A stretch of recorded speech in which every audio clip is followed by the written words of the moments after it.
صلی اللہ تبارک و تعالی علیہ وعلی آلہ واصحابہ وازواجہ وذریتہ وبارک وسلم تسلیما کثیرا اما بعد فاعوذ باللہ من الشیطان الرجیم بسم اللہ الرحمن الرحیم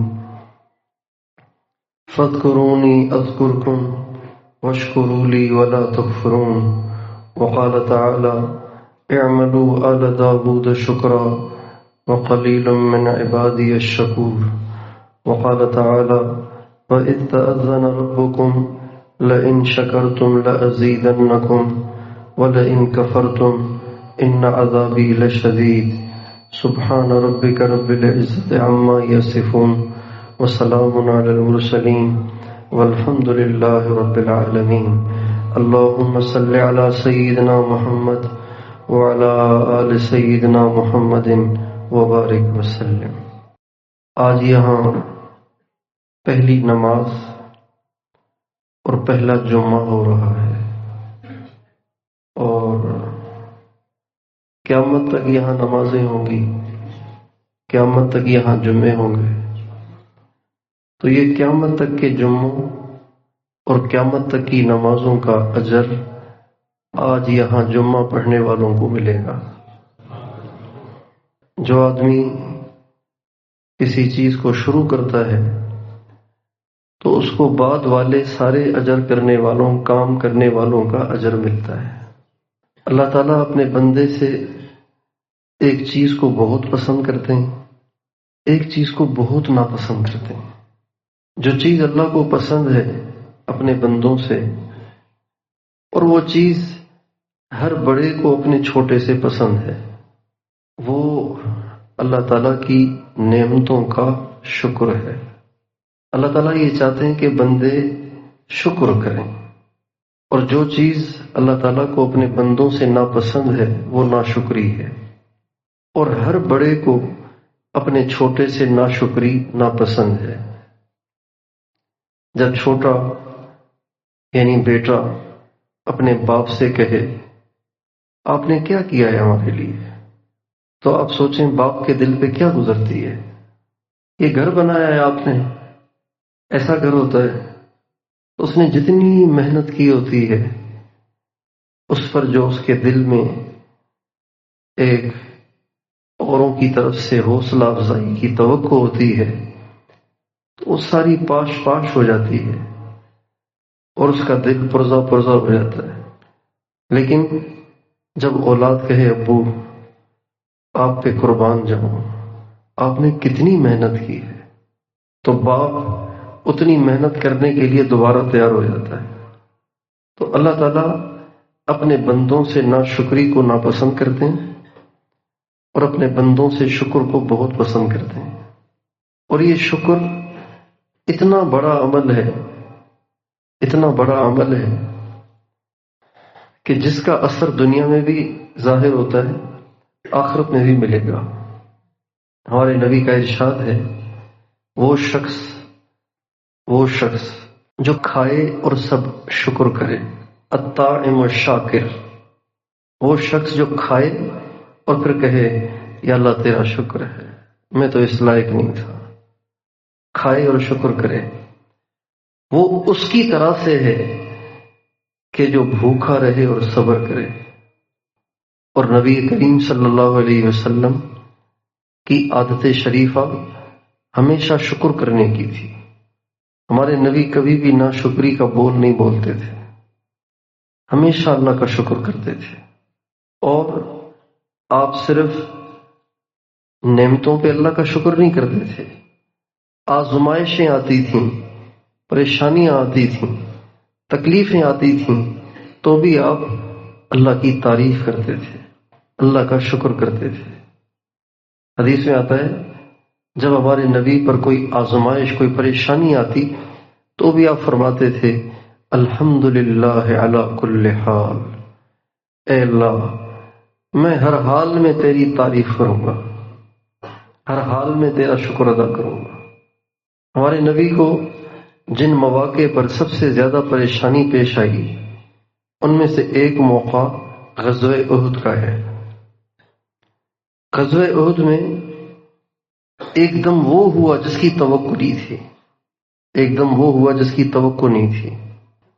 غزوہ احد میں ایک تو مسلمانوں کو شکست ہو گئی جبکہ فتح ہوتی نظر آ رہی تھی، پھر 70 صحابہ شہید ہوئے، 70 صحابہ، ساتھ چلنے والے، جان نثار کرنے والے، اپنا سب کچھ اشارے پہ لٹانے والے، ان میں سے ایک بھی چلا جائے تو بڑا صدمہ ہوتا ہے۔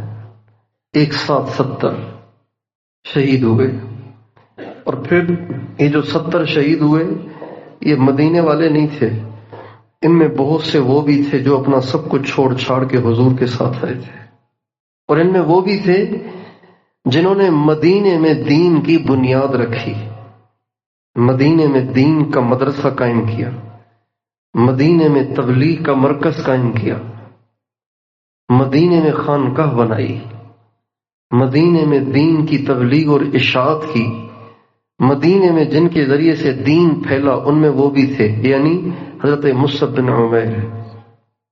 ہمارے نبی تو بعد میں تشریف لائے تھے، آپ نے اپنے جانے سے پہلے حضرت مصعب بن عمیر کو بھیجا تھا، انہوں نے آ کے مدینے میں محنت کی، ایک ٹھیا بنایا جس کو مرکز کہیں، ایک ٹھیا بنایا، ایک مرکز بنایا، وہاں بیٹھتے تھے، اور پھر جو ان کے ساتھ مسلمان پہلے سے چند مسلمان تھے وہ اوروں کو لاتے، ملاقات کرواتے، اور پھر یہ ان سے بات کرتے یہاں تک کہ وہ اسلام میں داخل ہو جاتے۔ یوں کرتے کرتے کرتے کرتے ہمارے نبی کی آمد سے پہلے مدینے کے ہر گھر میں اسلام داخل ہو گیا تھا، مصعب بن عمیر۔ اور ان شہید ہونے والوں میں ہمارے نبی کے سب سے پیارے چچا بھی تھے، چچا تو آپ کے حضرت عباس بھی تھے، لیکن آپ کو جو حضرت حمزہ سے محبت تھی وہ کسی اور سے نہیں تھی، اور جتنا آپ حضرت حمزہ کے جنازے میں روئے اتنا آپ ساری زندگی کبھی کسی کے جنازے میں نہیں روئے، حضرت حمزہ۔ اور آپ علیہ السلام نے حضرت حمزہ پر حضرت حمزہ کا جنازہ 70 دفعہ پڑھا۔ کتنی دفعہ جنازہ پڑھا؟ 70 شہید تھے نا، حضرت حمزہ کا جنازہ رکھا ہوا تھا، آپ نے جنازہ پڑھا، دوسرا جنازہ لایا گیا، حضرت حمزہ کا رکھا رہا، دوسرا جنازہ، دوسرے جنازے میں بھی حضرت حمزہ کو شریک کیا، تیسرے، چوتھے، پانچویں، چھٹے، ساتویں، 70 دفعہ حضرت حمزہ کا جنازہ پڑھا، اور آپ سب سے زیادہ اس پر روئے تھے، وہ بھی اس میں شہید ہوئے۔ اور بہت سے صحابہ کا کفار نے مسلح کر دیا تھا، مسلح کہتے ہیں کسی کے جسم کی بے حرمتی کر کے اس کو بگاڑ دینا، آنکھیں نکالی جاتی تھیں، مسلح کہتے ہیں آنکھیں نکال دینے کو، ناک اور ہونٹوں اور کانوں کو کاٹ دینے کو، پیٹ پھاڑ دینے کو، شرمگاہ کاٹ دینے کو، جسم کے ٹکڑے ٹکڑے کر دینے کو مسلح کہا کرتے تھے۔ ہمارے نبی کے کئی سارے صحابہ کا کفار نے اس جنگ میں مسلح کیا، جن میں حضرت حمزہ بھی تھے۔ پہچانے نہیں جا رہے تھے کہ حضرت حمزہ کا جسم ہے کون سا۔ حضرت صفیہ آئیں، حضرت صفیہ، انہوں نے پہچانا کہ میرے بھائی کی لاش یہ ہے، یہ میرے بھائی کا جسم ہے، پوروں سے پہچانا۔ اتنا بڑا صدمہ ہمارے نبی کو ہوا۔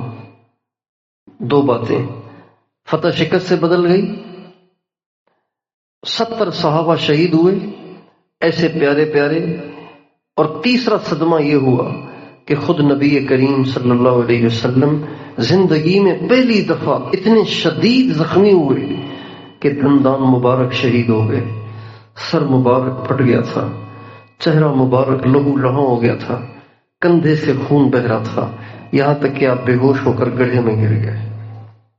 جب آپ کو ہوش آیا، صحابہ آپ کو اٹھا کر اوپر ایک پہاڑ میں ایک دراڑ تھا اس میں لے گئے، وہ دراڑ ابھی موجود ہے، 2006 میں ہم اندر گئے تھے، جہاں جا کے حضور کو بٹھایا تھا، اور حضرت علی اور حضرت اماں فاطمہ ان دونوں نے مل کر آپ علیہ السلام کا زخم دھویا تھا، ڈھال میں پانی بھر کر آپ علیہ السلام کا زخم دھویا گیا، اور پھر اس کے بعد ایک بوری کو جلا کر اس کی راکھ کو آپ علیہ السلام کے زخموں پہ رکھا گیا تاکہ خون تھم جائے۔ جب کفار چلے گئے، میدان ٹھنڈا ہو گیا، آپ کو نیچے اتارا گیا، آپ نے شہیدوں کا مشاہدہ کیا، کون کون شہید ہوا۔ اب جب واپسی کا وقت آیا تو آپ نے صحابہ سے فرمایا اب تم صفیں بناؤ، میں اپنے اللہ کی تعریف کرنا چاہتا ہوں۔ یہ الفاظ ہیں، صفوں میں کھڑے ہو جاؤ، میں اپنے اللہ کی تعریف کرنا چاہتا ہوں۔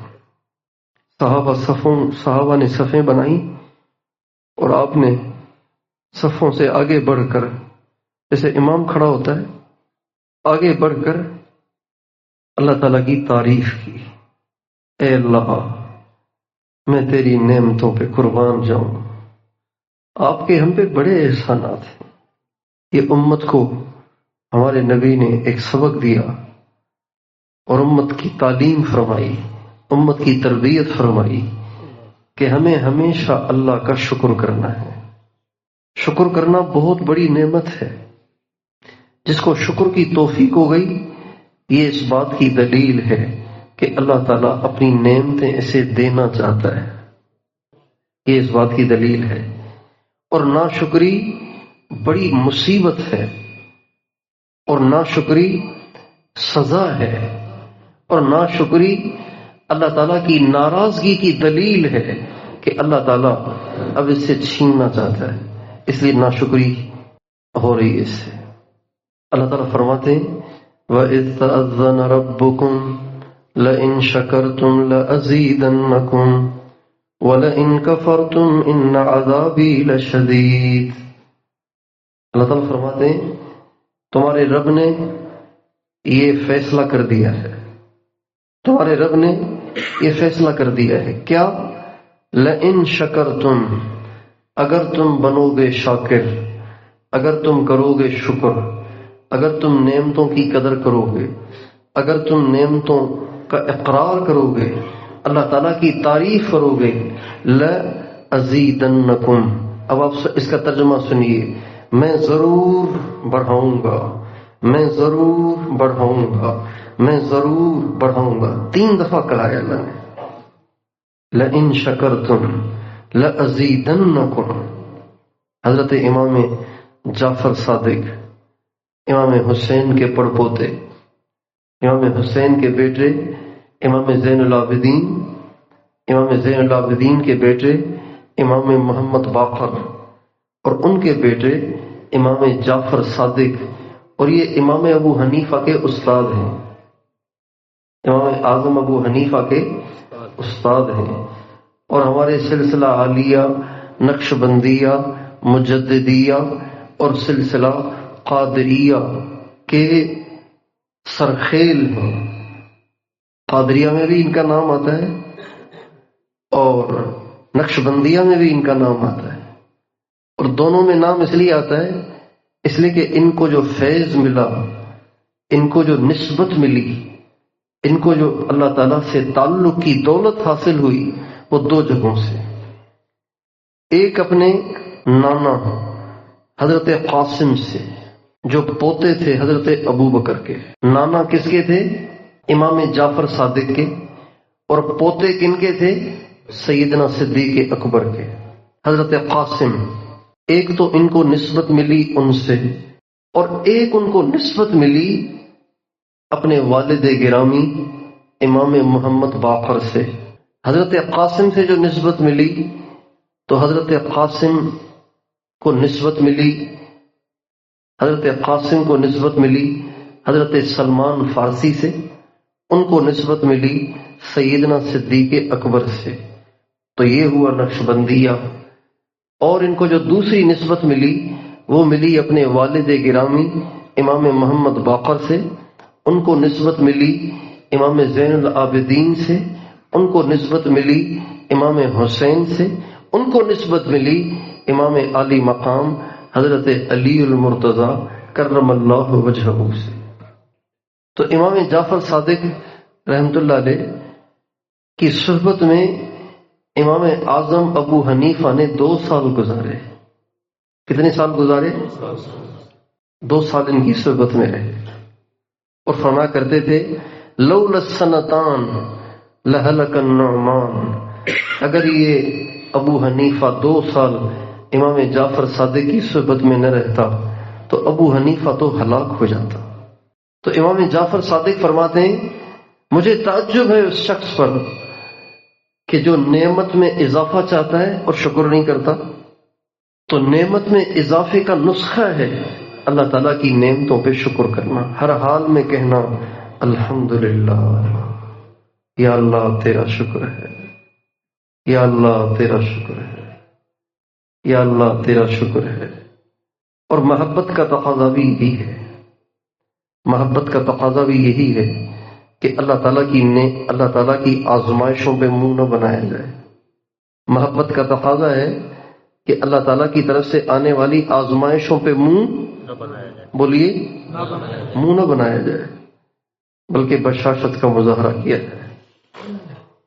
ایسے نہیں ہونا چاہیے کہ میٹھا میٹھا ہپ ہپ اور کڑوا کڑوا تھو تھو، ایسے نہیں ہونا چاہیے. بلکہ جس سے محبت ہوتی ہے اس کا پھول بھی اچھا لگتا ہے، اس کا پتھر بھی اچھا لگتا ہے. اگر کسی کو کسی سے عشق ہو جائے اور وہ اس کو گلاب کا پھول پیش کرے تو وہ اس کو بھی لے کر سینے سے لگاتا ہے، محبوب کا دیا ہوا ہے. اور اگر وہ اس پر تھوک بھی دے نا، اگر وہ عشق میں صادق ہے تو وہ اس تھوک کو بھی اپنے اوپر ملتا ہے، اس لیے کہ محبوب کا تھوک ہے. چنانچہ جب صلح حدیبیہ کے موقع پر نبی کریم صلی اللہ علیہ وسلم کو حدیبیہ جگہ پر محصور کر دیا گیا، آپ ٹھہر گئے اور کفار آئے آپ سے بات کرنے کے لیے، تو اس میں سہیل بن عمر بھی تھا، قریش کا سردار سہیل بن عمر. جب وہ واپس گیا تو اس نے واپس جا کے قریش مکہ کو بتایا یار میں نے تو عجیب منظر دیکھا ہے. کہ کیا دیکھا؟ کہ میں نے کسی کو کسی سے ایسی محبت کرتے نہیں دیکھا جیسی محبت محمد کے ساتھیوں کو محمد سے کرتے دیکھا ہے. کہ وہ کیا؟ کہ وہ تھوکتے ہیں تو وہ تھوک بھی زمین پہ نہیں گرنے دیتے، اگر وہ تھوکتے بھی ہیں تو تھوک بھی کسی نہ کسی کی ہتھیلی پہ گرتا ہے اور پھر وہ اپنے چہرے اور اپنے جسم پہ اسے ملتا ہے. وہ وضو کرتے ہیں تو اس کے وضو کا مستعمل پانی زمین پہ گرنے نہیں دیتے، اس کی کوہنیوں سے ٹپکنے والا پانی زمین پہ نہیں گرتا، کسی کے ہاتھ پہ گرتا ہے اور وہ اسے ملتا ہے. جب وہ بلاتے ہیں تو سارے دوڑتے ہیں، جب وہ بات کرتے ہیں تو ایسے تھم جاتے ہیں جیسے بت بیٹھے ہوئے ہوں. جب کسی سے محبت ہوتی ہے صرف اس کا پھول نہیں، اس کی تھوک بھی اچھی لگتی ہے.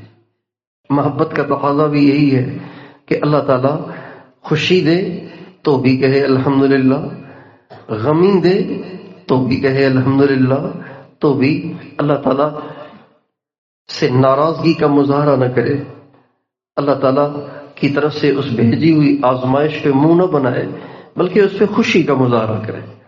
خوشی کا مظاہرہ نہ کرے تو کم از کم ناشکری کا مظاہرہ نہ کرے. ہمارے حضرت مولانا جمشید صاحب اللہ تعالیٰ ان کی قبر پہ کروڑوں رحمتیں نازل فرمائے، ہمیں ایک مجنون کا ایک قصہ سنایا کرتے تھے اور وہ سناتے تھے اشعار میں، اور اس میں بہت بڑا سبق ہے. موقع تو نہیں ہے یہاں مجنون کا واقعہ سنانے کا، جو کہ مجنون کی محبت ناجائز اور پلید اور نجس تھی، اور یہاں تو ہم سارے پاکیزہ محبت کے حصول کے لیے بیٹھے ہیں، لیکن نصیحت حاصل ضرور ہوتی ہے.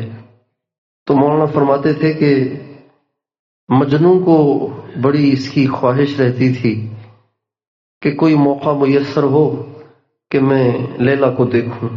نہ اس زمانے میں واٹس ایپ تھے، نہ اس زمانے میں آئیڈیاں بنی ہوئی تھیں. آج کل تو آئیڈیاں بنی ہوئی ہیں، ہر ایک نے آئی ڈی بنائی ہوئی ہے، جس کو دیکھنا چاہے آرام سے دیکھ سکتا ہے، اس کی نجی تصویریں بھی دیکھ سکتا ہے، اس کی محفلوں کی تصویریں بھی دیکھ سکتا ہے. تو اس کو بڑی خواہش تھی کہ میں لیلا کو دیکھوں. تو من جد وجد، جو جس چیز کی کا متلاشی ہوتا ہے اس کو وہ چیز مل جاتی ہے.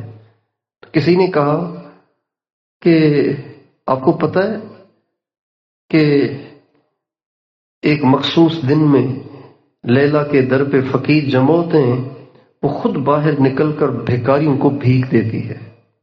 کہا اچھا، کہاں؟ کہ چلو پھر ہم بھی بھیکاری کا لبادہ اوڑھ لیتے ہیں اور بھیکاری بن جاتے ہیں، تو بھیک کی بھیک اور دیدار کا دیدار ہو جائے گا، اور 2 تیر اور 2 شکار ہو جائیں گے، 1 تیر اور 2 شکار ہو جائیں گے. چنانچہ وہ بھی فقیروں والا لباس پہن کر اپنے گلے میں کافہ لٹکا کر آگے آ کے بھیکاریوں کی لائن میں لگ گیا. مولانا سناتے تھے، سنتے تھے یوں لیلا کا یہ دستور تھا، بھیک دیتی تھی جو بھی آتا تھا در پہ اس کے گدا. ایک دن مجنوں بھی کاسا ہاتھ میں لے آ پکارا، للہ کچھ مجھے بھی دے. ایک دن مجنوں بھی آیا اور آ کے لائن میں لگ گیا اور کہا اللہ کے واسطے کچھ یہاں بھی ڈالتے جاؤ. آئی لیلا سب گداں ان کو دیا، پھر ہاتھ سے مجنوں کا کاسا لے لیا. جب لیلا آئی اور بھیکاریوں کو اس نے دینا شروع کیا، جب مجنوں کا نمبر آیا تو اس کو نہیں دیا، بلکہ اس کے ہاتھ میں جو کاسا تھا وہ بھی اسے چھین لیا. آئی لیلا سب گداں ان کو دیا، پھر ہاتھ سے مجنوں کا کاسا لے لیا. دے پٹخ مارا زمین پر ایک بار، رقص میں مجنوں ہوا پھر بے قرار. وہ جو لیلا نے اس کے ہاتھ سے کاسا چھینا تھا، اس کو پٹک کے جو زمین پہ مارا تو وہ تو ٹکڑے ٹکڑے ہو گیا. جب وہ پیالہ چھین کر زمین پہ مار کے اس نے چکنا چور کیا تو مجنوں ناچنے لگ گیا، رقص کرنے لگ گیا. دے پٹخ مارا زمین پر ایک بار، رقص میں مجنوں ہوا پھر بے قرار. بولا ان میں سے کہ اے مجنون خام. جو لوگ دیکھ رہے تھے یہ سارا منظر، وہ کہنے لگے، بولا ان میں سے کہ اے مجنون خام، رقص کا کیا تھا بھلا اس جا مقام. وہ کہنے لگے یہ کون سا موقع ہے ناچنے کا اور خوشی کا مظاہرہ کرنے کا؟ آپ کو تو پریشان ہونا چاہیے. اتنی دیر انتظار کیا، لائن میں لگے، ذلت اٹھائی اور بھیک بھی نہیں ملی اور پیالہ بھی توڑ دیا، تو یہ بھلا کیا تھا؟ بولا ان میں سے کہ اے مجنون خام، رقص کا کیا تھا بھلا اس جا مقام. بولا مجنوں تم میں کوئی عاشق نہیں، عاشقوں کی رمز سے واقف نہیں. جب اس نے یہ کہا نا تو مجنوں نے کہا، معلوم ہوتا ہے تم نے کبھی عشق نہیں کیا. تم نے عشق کیا ہوتا تو پھر تمہیں یہ پتہ ہونا چاہیے کہ محبوب کی طرف سے صرف بھیک کا ملنا نعمت نہیں ہوتا، محبوب کی طرف سے پٹائی اور محبوب کی طرف سے مصیبت اور محبوب کی طرف سے ڈانٹ ڈپٹ اور سزا بھی نعمت ہوتی. بولا مجنوں تم میں کوئی عاشق نہیں، عاشقوں کی رمز سے واقف نہیں. کسی کسی عاشق کے ہوتے ہیں ایسے نصیب کہ بلا نازل کرے اس کا حبیب. یہ بلا ہرگز نہیں ایک ناز ہے، یہ بھی ایک محبوب کا انداز ہے. تو محبت کا تقاضا بھی یہی ہے کہ انسان ہر حال میں کہے یا اللہ تیرا شکر ہے، یا اللہ تیری مہربانی ہے.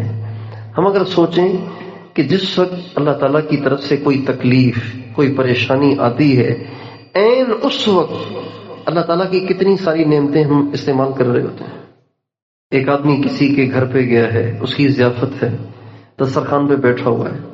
اب دسترخوان پہ بریانی بھی رکھی ہوئی ہے، پلاؤ بھی رکھا ہوا ہے، قورمہ بھی رکھا ہوا ہے، کڑھائی بھی رکھی ہوئی ہے، سلاد بھی رکھا ہوا ہے، رائتا بھی رکھا ہوا ہے، اور پتہ نہیں کیا کیا نعمتیں رکھی ہوئی ہیں. صرف جو رائتا ہے اس کی جو دہی ہے وہ تھوڑی سی کھٹی ہے. اس کا جو دہی ہے، دہی مذکر ہے مؤنث ہے؟ مذکر ہے. اس کا جو دہی ہے وہ کھٹا ہے. اب کڑھائی اتنی زبردست قورمہ اتنا زبردست، وائٹ الگ، ریڈ الگ، پھر پلاؤ، اور پھر بریانی، پھر اتنی ساری چیزیں، پھر اس میں حیدرآباد کی ربڑی بھی، اور اس میں ملتان کا سوہن حلوہ بھی، یہ ساری چیزیں سجی ہوئی ہیں۔ صرف رائتے کا جو دہی ہے وہ تھوڑا سا کھٹا ہے، اب وہ منہ بنا کے بیٹھا ہوا ہے۔ دعوت، یہ کوئی دعوت کی ہے؟ اتنا کھٹا دہی لے کے یہاں لا کے رکھ دیا ہے، بتائیے یہ آدمی اچھا لگے گا کسی کو؟ میزبان کو، کسی کو بھی اچھا لگے گا یہ؟ یار تو اندھا تو نہیں ہو گیا؟ اتنی ساری نعمتیں تیرے پاس رکھی ہوئی ہیں، تجھے پسند نہیں ہے تو چھوڑ دو، تو ویسے ہی قورمہ کھا لو، ویسے ہی کڑھائی کھا لو۔ جب انسان ایک چھوٹی سی چیز سے پریشان ہو کر ناشکری کے بول رہا ہوتا ہے، عین اس وقت اس کی زبان تو بول رہی ہوتی ہے، اس کے کان تو سن رہے ہوتے ہیں، اس کی آنکھیں تو دیکھ رہی ہوتی ہیں، اس کے گردوں میں درد نہیں ہوتا، اس کی کمر میں درد نہیں ہوتا، اس کے گھٹنوں میں درد نہیں ہوتا، اس کے کندھوں میں درد نہیں ہوتا، اس کے سر میں درد نہیں ہوتا، اس کے پٹھے ٹھیک ہوتے ہیں۔ ابھی چند دن پہلے ہمارے ایک ساتھی سے ملاقات ہوئی تو ان کے بچے کا انتقال ہو گیا تھا، تو میں نے ان سے تعزیت کے الفاظ کہے۔ میں نے کہا کیا ہوا تھا بچے کو؟ کہنے لگے وہ بچے کے پٹھے کمزور تھے۔ میں نے کہا اس کا علاج نہیں ہو سکتا تھا؟ کہ ڈاکٹروں نے کہا کہ اس کے پٹھوں کے علاج کے لیے 4 کروڑ چاہیے۔ کتنے پیسے چاہیے؟ اب 4 کروڑ کہاں سے آئے؟ پٹھوں کے علاج کے لیے 4 کروڑ چاہیے۔ ہمارے پٹھے ٹھیک ہیں، پٹھے کمزور تھے اس لیے انتقال ہو گیا، اور پٹھوں کو ٹھیک کرنے کے لیے 4 کروڑ چاہیے۔ اس لیے بندے کو یہ بات کسی صورت زیبا نہیں ہے کہ وہ ناشکری کرے، ہمیشہ اللہ کا شکر کرے۔ اللہ تعالیٰ کو اپنے بندوں سے بہت اس کا شکوہ ہے، گلہ ہے۔ قرآن مجید میں پتہ نہیں کتنی جگہ اللہ تعالیٰ نے بندوں کے بارے میں یہ گلہ شکوہ کیا ہے کہ بندے شکر نہیں کرتے، بہت تھوڑا شکر کرتے ہیں۔ چنانچہ سورہ ملک میں اللہ تعالیٰ فرماتے ہیں جعل لكم السمع والابصار والافئدہ قلیلا ما تشکرون، میں نے تمہیں آنکھیں دی، کان دیے، دل دیے، قلیلا ما تشکرون، بہت تھوڑا شکر کرتے ہو تم۔ حضرت داؤد علیہ السلام کے گھر والوں سے فرمایا اعملوا آل داؤد شکرا وقلیل من عبادی الشکور، اے داؤد کے گھر والوں شکر کرو، اس لیے کہ میرے بہت تھوڑے بندے ہیں جو شکر کرتے ہیں۔ قلیل من عبادی الشکور، میرے بندوں میں تھوڑے سے ہی ہیں آٹے میں نمک کے برابر جو شکر کرتے ہیں۔ تو بھائیوں میں اور آپ یہ نیت کریں کہ انشاءاللہ زندگی ہمیشہ شکر گزاری والی گزارے۔ اللہ تعالیٰ کا کتنا احسان ہے، اللہ تعالیٰ نے ہمیں چھت دے دی ہے، اللہ تعالیٰ کا کتنا احسان ہے، اللہ نے ہمیں نیچے چٹائی دے دی ہے، اس کے نیچے قالین دے دیا ہے۔ اللہ تعالیٰ کا کتنا احسان ہے کہ ہم نے کپڑوں سے دریاں، یہ جو کھڑکیاں ہیں یہ ہم نے بند کر دی ہیں۔ اللہ تعالیٰ کا کتنا احسان ہے کہ روشنی کے لیے یہ سیور اللہ نے لگوا دیے ہیں۔ اللہ تعالیٰ کا کتنا احسان ہے، ہم سب نے شالیں اوڑھی ہوئی ہیں، واسکٹ پہنے ہوئے اور چادریں اوڑھی ہوئی ہیں، جیکٹیں پہنی ہوئی ہیں، کپڑے پہنے ہوئے ہیں۔ اللہ کا شکر ہے ہم میں سے کوئی بھی ننگا نہیں ہے، ہم سارے کپڑے پہنے ہوئے ہیں۔ یہ اللہ کا کتنا بڑا احسان ہے۔ آپ غزہ کی خبر تو لیں، غزہ کا کیا حال ہے، غزہ کا کیا حال ہے۔ آپ کی سردی تو کچھ بھی نہیں ہے، غزہ تو ہے ہی ٹھنڈا علاقہ، غزہ ٹھنڈا علاقہ، جیسے آپ کا مری ہے ایسے ہے غزہ، غزہ ٹھنڈا علاقہ ہے۔ اب ان کے پاس گھر بھی نہیں ہے، خیمے بھی نہیں ہیں، اور کتنے بچے شہید ہو رہے ہیں صرف سردی کی تاب نہ لا کر۔ ہمیشہ اللہ کا شکر ادا کریں۔ ناشکری انسان اس وقت کرتا ہے جب دنیا کے لحاظ سے اپنے سے اوپر والوں کو دیکھتا ہے، اس وقت ناشکری کرتا ہے۔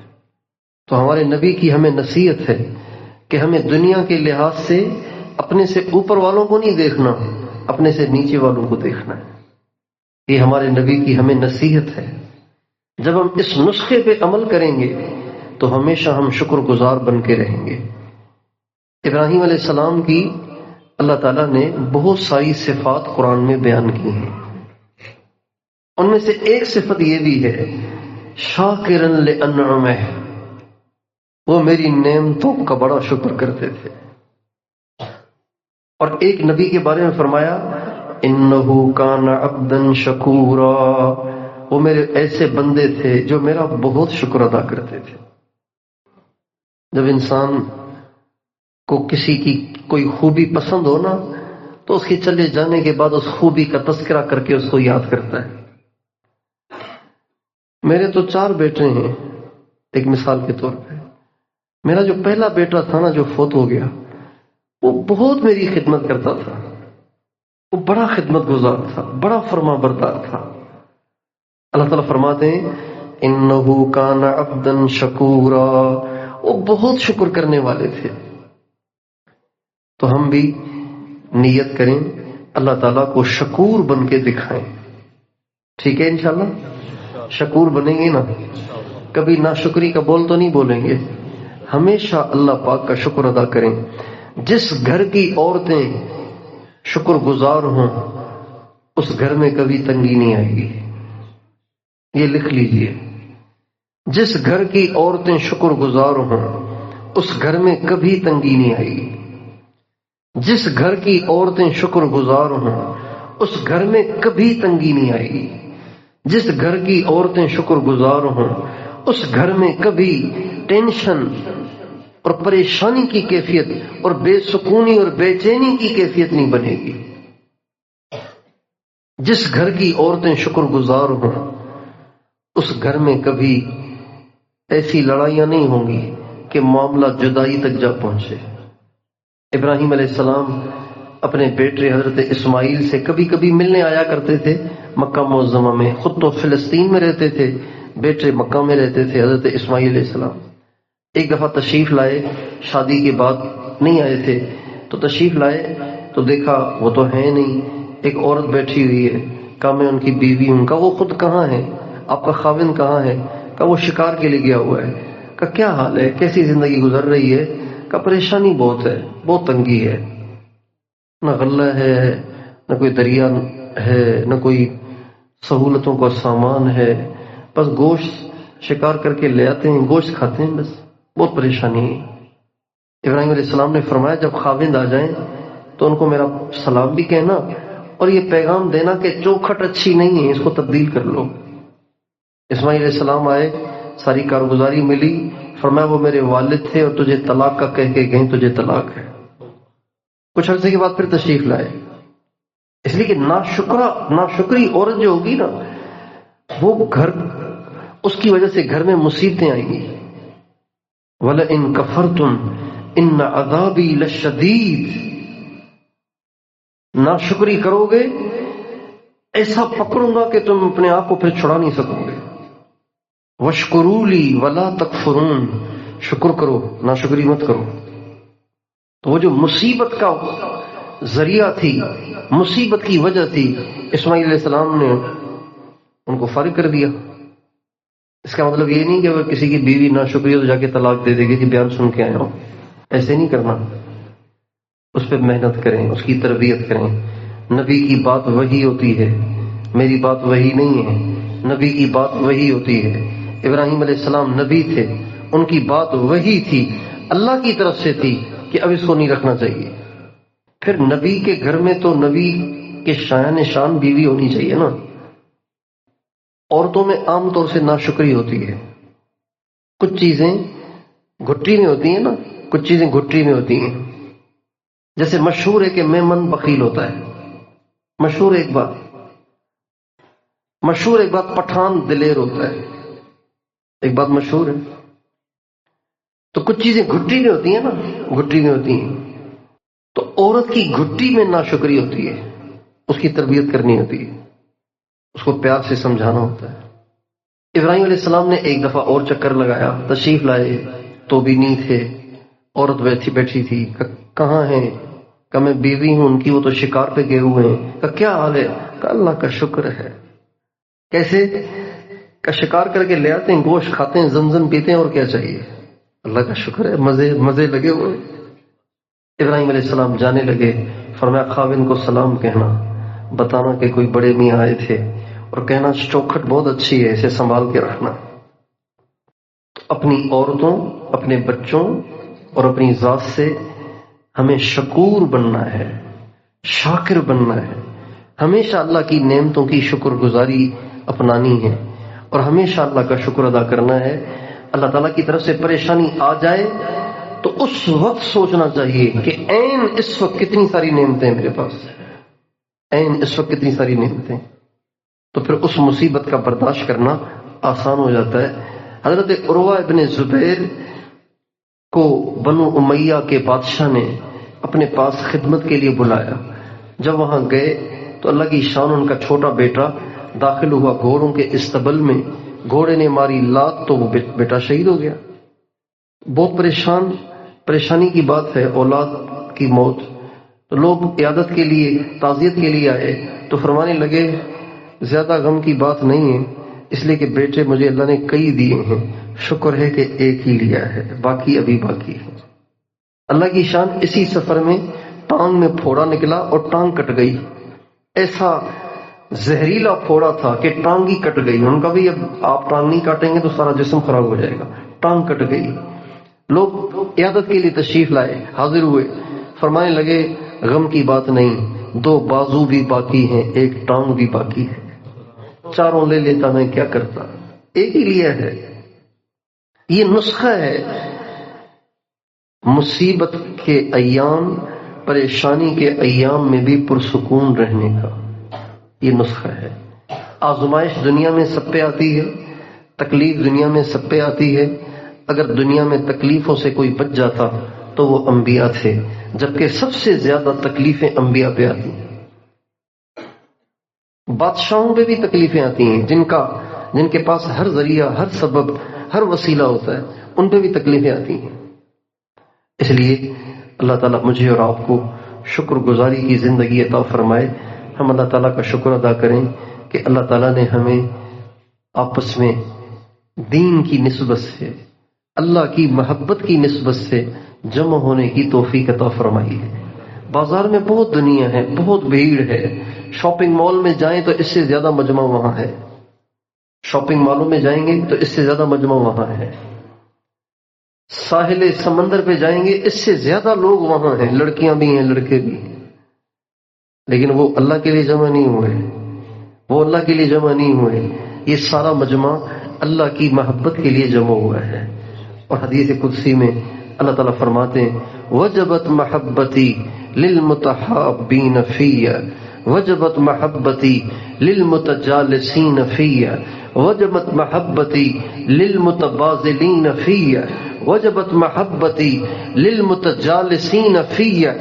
میری محبت واجب ہے ان لوگوں کے لیے جو میری وجہ سے آپس میں مل بیٹھتے ہیں، میری محبت واجب ہے ان لوگوں کے لیے جو میری وجہ سے آپس میں ایک دوسرے کے ساتھ محبت کرتے ہیں، اور میری محبت واجب ہے ان شخصوں کے لیے جو میری وجہ سے ایک دوسرے سے ملاقات کرتے ہیں، اور میری محبت واجب ہے ان لوگوں کے لیے جو میری وجہ سے ایک دوسرے پہ خرچ کرتے ہیں۔ یہ مجمع صرف اللہ کی محبت میں یہاں آیا ہے، کسی دنیاوی لالچ میں نہیں آیا۔ سردی تو ایسی ہے کہ گھر سے نکلنے کو دل ہی نہیں کرتا، دکاندار کا دکان پہ جانے کو دل نہیں کرتا، دفتر والے کا دفتر پہ جانے کو دل نہیں کرتا، مزدور کا مزدوری کے لیے جانے کو دل نہیں کرتا۔ ایسی سردی اور دھند اور ٹھنڈ میں اور اسباب کی کمی کے ساتھ آپ سارے کے سارے یہاں اللہ کی محبت میں جمع ہوئے ہیں، تو یہ آپ کا جمع ہونا رائے گا نہیں جائے گا، یہ ضرور اللہ کی محبت کا باعث بنے گا، یہ ضرور اللہ کی محبت کا ذریعہ بنے گا۔ اللہ تعالیٰ فرماتے ہیں وَكَانَ اللَّهُ شَاكِرًا عَلِيمًا، اللہ اپنے بندوں کی نیکیوں کا بڑا قدردان ہے۔ اللہ تعالیٰ بالکل ان نیکیوں کو ضائع نہیں کرے گا۔ اللہ تعالیٰ اس قربانی کی برکت سے ضرور یہاں آنے والوں کو اپنی محبت کی دولت عطا فرمائے گا۔ تو اللہ تعالی ہم سب کو یہاں صحیح وقت گزارنے کی توفیق عطا فرمائے۔ کوشش کریں، اس بات کی کوشش کریں کہ ایک تو یہاں رہنے والے مجمع کو چاہیے کہ آپس میں بات چیت بالکل نہ کریں۔ آپ نے ہمارے تبلیغی اجتماعات میں کہیں گنگوں کا حلقہ دیکھا ہے؟ گنگوں کا حلقہ دیکھا ہے؟ سماج سے معذور احباب کا حلقہ، ایک اس میں کرسی پہ بیٹھا ہوتا ہے، وہ اشارے کر رہا ہوتا ہے اور دوسرے سن رہے ہوتے ہیں، آپس میں بیٹھ کے اختلاط بھی کر رہے ہوں، ایک دوسرے کو دعوت بھی دے رہے ہوں، تب بھی آواز نہیں ہوتی، اشارے ہوتے ہیں۔ تو اس بات کی کوشش کریں، جیسے تبلیغی مراکز کا خاصہ اختلاط، میل جول، ایک دوسرے کو دعوت، ایک دوسرے کو تیار کرنا، یہ تبلیغی مراکز کا خاصہ ہے۔ خانقاہوں کا جو خاصہ ہے نا، وہ ہے سناٹا۔ خانقاہیں ایسی ہوتی ہیں جیسے قبرستان۔ خانقاہ میں جائیں گے نا، خانقاہ میں گھسیں گے تو ایسے لگے گا جیسے قبرستان میں آگے ہوں، چون بھی نہیں ہے کہیں۔ اس کی ہم کوشش کریں کہ ہم یہاں ایسے رہیں جیسے کوئی یہاں ہے ہی نہیں۔ اس کی ہم مشق کریں۔ زبان کا بولنا چاندی ہے، اس کی خاموشی سونا ہے، اس کی ہمیں مشق کرنی ہے۔ ہمارے بزرگ فرماتے ہیں جیسے بچوں کو بولنا سکھایا جاتا ہے نا، ایسے بڑوں کو خاموشی سکھانا ضروری ہے۔ بڑوں کو خاموشی سکھانی چاہیے، چپ کیسے رہتے ہیں۔ تو یہ جو ہمارے 2 دن ہیں یہاں پہ، بلکہ پونے 2 دن یا 1.5 دن ہے، تو اس میں ہم اس کی کوشش کریں کہ بولنے سے بچیں۔ ہماری خانقاہ پہ ایک مفتی صاحب ٹھہرے ہوئے تھے، ایک عالم ٹھہرے ہوئے تھے، سلوک سیکھنے کے لیے تشریف لائے تھے۔ تو کئی دن ٹھہرے، کیفیت نہیں بن رہی تھی۔ مجھ سے کہا کہ کئی دن ہو گئے، مراقبہ بھی کر رہا ہوں، کیفیت نہیں بن رہی۔ تو میں نے کہا ایسے کریں کہ اب آپ صبح سے لے کے رات تک جو بولیں نا اس کو لکھا کریں، پھر روزانہ مجھے رات کو دکھایا کریں کہ آج سارا دن میں نے یہ باتیں کی ہیں۔ اب جب ساری باتیں اب جو بولو وہ دکھاؤ، تو انہوں نے دکھایا ہی نہیں، ایک دن بھی نہیں دکھایا، دوسرے دن بھی نہیں دکھایا، تیسرے دن بھی نہیں دکھایا، ہفتہ 8 دن گزر گئے، کچھ بھی نہیں دکھایا۔ میں نے کہا میں نے آپ سے کہا تھا کہ آپ روزانہ رات کو دکھایا کریں نا، کہ اس دن سے لے کے اب تک ایک بول بھی نہیں بولا، اور ایسی کیفیت ہے کہ بس کیا بتاؤں، رگ رگ سے اللہ اللہ، روئیں روئیں سے اللہ اللہ۔ ہم لوگ کچھ نہ کچھ اعمال کر لیتے ہیں، پرہیز نہیں کرتے۔ ہمارے مولانا ظاہر شاہ صاحب رحمۃ اللہ علیہ کو میں دیکھتا تھا کہ جب وہ اس عنوان پہ بات کرتے تھے تو ان کی آنکھوں میں آنسو ہوتے تھے، اور وہ درد سے جیسے پھٹ رہے ہوتے تھے، ایسے جیسے پھٹ رہے ہیں، اور یہ فرماتے تھے اعمال تو ہم کچھ نہ کچھ کر لیتے ہیں، پرہیز نہیں کرتے۔ یہ لہجہ تھا ان کا، اعمال تو ہم کچھ کر لیتے ہیں، پرہیز نہیں کرتے۔ تو آپ سارے اس 1.5 پونے 2 دنوں میں اتنا سا لوتھڑا ہے، یہ اس کو کنٹرول کریں۔ جرمہ صغیر و جرمہ کبیر، سائز اس کا بہت چھوٹا ہے لیکن اس کے بول بڑے خطرناک ہیں، گولی سے زیادہ اثر ہے ان میں، سانپ اور بچھو کے ڈنگ سے زیادہ زہر ہے اس میں۔ تو مشق کریں گے اس کی انشاءاللہ، سناٹا رکھیں گے، خاموشی کا ماحول بنائیں گے انشاءاللہ۔ پیچھے والے بتائیے، خاموشی کا ماحول بنائیں گے نا، سناٹے کا ماحول بنائیں گے نا، ایسے جیسے کوئی یہاں ہے ہی نہیں، اس کا ماحول بنائیں۔ دوسرا، ادھر ادھر دیکھنے سے پرہیز کریں، بس یوں رہیں۔ نبی کریم صلی اللہ علیہ وسلم کی نظر کا جو زاویہ تھا نا، وہ متعین تھا۔ ہماری نظر کا تو کوئی زاویہ متعین ہی نہیں ہے نا، ہم فل اوپر بھی دیکھ لیتے ہیں، فل نیچے بھی دیکھ لیتے ہیں، فل دائیں بھی دیکھ لیتے ہیں، فل بائیں بھی دیکھ لیتے ہیں، فل آگے بھی دیکھ لیتے ہیں، فل پیچھے بھی دیکھ لیتے ہیں، جہاں تک نظر جاتی ہے وہاں تک دیکھتے ہیں۔ ہمارے نبی کی نظر ایسے نہیں تھی، ہمارے نبی کی نظر کا زاویہ تھا۔ اگر آپ کھڑے ہوتے تو آپ کی نظر سجدے کی جگہ سے ہٹتی نہیں تھی، اگر آپ بیٹھتے تھے تو آپ کی نظر گود سے ہٹتی نہیں تھی، بیٹھتے تھے تو نظر گود میں، کھڑے ہوتے تھے تو نظر سجدے کی جگہ۔ اسی کی ہم سے نماز میں مشق کرائی جاتی ہے. جب ہم قیام میں کھڑے ہوتے ہیں تو ہمیں نظر کہاں رکھنے کا حکم ہے؟ جب ہم بیٹھتے ہیں اتحیات میں یا جلسے میں 2 سجدوں کے درمیان تو نظر ہمیں کہاں رکھنے کا کہا گیا ہے؟ گود میں. یہ ہمارے نبی کی نظر کا زاویہ ہے. یہ 2 چیزیں اپنی قابو میں کریں. جب آپ یہ 2 چیزیں قابو میں کر لیں گے تو پھر وقوف قلبی لانا نہیں پڑے گا، وقوف قلبی خود ہوگا. دل میں اللہ کی یاد اور اللہ کا دھیان لانا نہیں پڑے گا، خود رہے گا. کوشش کریں گے نا انشاءاللہ. اللہ تعالی ہم سب کو توفیق عطا فرمائے.